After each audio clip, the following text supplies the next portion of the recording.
qualquer um que questionar a existência da gravidade, será visto como tolo ou louco, pois desde o trabalho de Newton, a existência da gravidade tem sido repetidamente comprovada. Porém existem questões sobre este fenômeno, que são pouco divulgadas e raramente mencionadas para a população geral, justamente porque geram muitas dúvidas. Começaremos fazendo uma rápida revisão dos dois principais conceitos a respeito da gravidade, e as principais provas e evidências. Na parte final do vídeo, vamos apresentar, de maneira muito simples, os aspectos frágeis de ambas as teorias e das suas evidências.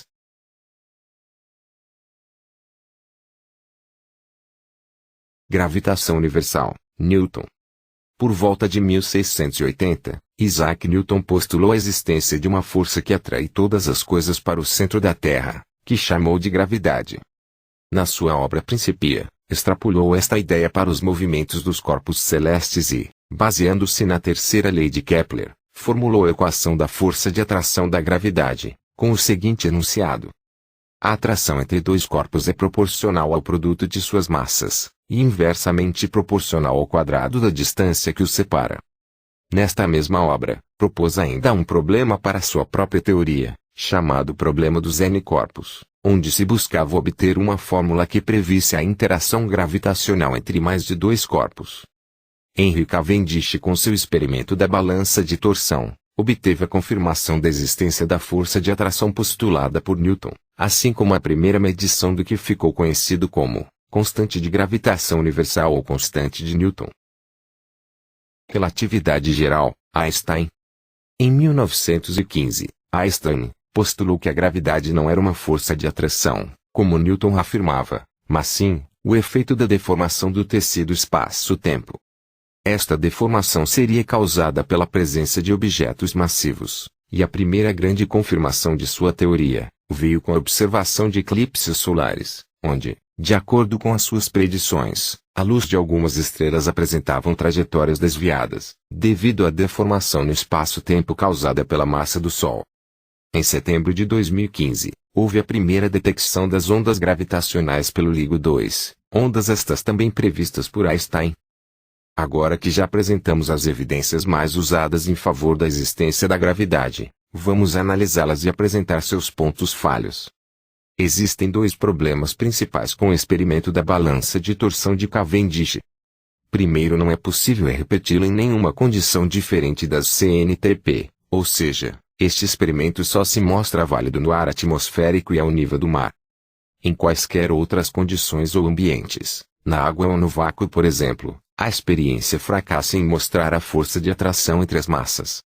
É bastante curioso que a medida de uma constante universal não possa ser repetida em outros ambientes e condições, o que significa que seu valor não é de fato constante, e nem mesmo universal. Segundo uma suposta força de atração, não é a única explicação para o resultado do experimento. A ressonância Schumann, por exemplo, explicaria tanto a aproximação dos pesos da balança, como também o movimento harmônico amortecido, verificado durante todo o experimento, que não é devidamente explicado pela hipótese da força de atração gravitacional.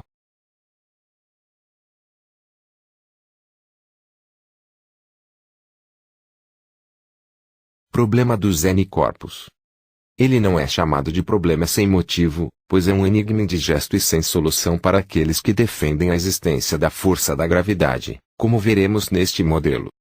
Quando Newton elaborou a fórmula para a atração gravitacional, aparentemente ela explicava perfeitamente as órbitas no sistema solar, baseado na massa e distância de cada planeta até o Sol. Porém, Newton logo percebeu que Júpiter, com sua massa gigantesca, também deveria exercer atração na Terra, Saturno e nos demais planetas menores. Da mesma forma, Saturno também deveria atrair a Terra e os demais planetas, criando uma interminável rede de atrações, ou interações gravitacionais. A fórmula, produto das massas e quadrado da distância, funcionava perfeitamente em relação a dois corpos celestes, porém, Newton estava com problemas para incluir as interações simultâneas entre três ou mais corpos, e, apesar dos esforços de centenas de mentes brilhantes, como físicos, astrônomos e matemáticos, além do incentivo dado pelo prêmio oferecido pelo rei Oscar II da Suécia, para quem solucionasse, jamais houve uma solução geral. A única solução possível é para casos específicos, onde é determinado um referencial inercial que desconsidera as demais interações gravitacionais, como se elas tivessem sido desligadas. Obviamente, isto não faz nenhum sentido, sendo apenas uma ginástica matemática que não reflete a realidade, caso a suposta força de atração realmente existisse.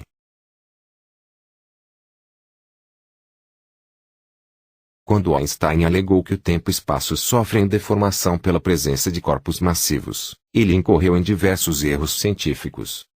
Primeiro, porque tanto o tempo quanto o espaço são entidades imateriais, ou seja, não possuem substância, força, matéria, campo ou energia, e portanto, não podem ser perturbados, criados, destruídos ou modificados por ação ou presença de qualquer entidade física material. O tempo é um contínuo fluxo de instantes, que não requer nenhum tipo de energia ou matéria para acontecer. O espaço não é composto por nenhuma substância. O espaço é onde as substâncias, forças, campos, matéria e energia podem existir e interagir entre si, mas não com o espaço. O espaço pode estar organizado e preenchido com corpos celestes, ou galáxias, nebulosas, estrelas, planetas e etc. E damos o nome de universo. Mas o espaço também pode estar vazio, sem que haja nenhuma partícula, e chamamos de vácuo quântico, o nada, o infinito, etc. Quanto às lentes gravitacionais, pelo menos 3 trabalhos científicos independentes já foram apresentados, comprovando que todas as deflexões observadas nas luzes de astros são causadas pela refração e que as predições da relatividade geral não coincidem com os índices de deflexão observados, invalidando a teoria de Einstein. E para encerrar, a detecção das ondas gravitacionais é no mínimo curiosa. O LIGO 2 é um interferômetro a laser, ou seja, um instrumento de altíssima precisão, concebido para aferição de oscilações nas ondas do espectro eletromagnético. Justamente por isso, ele jamais poderia ser usado para verificar ondas gravitacionais, já que estas são de um espectro completamente diferente das ondas eletromagnéticas. Seria como tentar medir a temperatura com uma trena, ou a velocidade com um termômetro. Simplesmente impossível, por serem grandezas e medidas de natureza completamente distintas.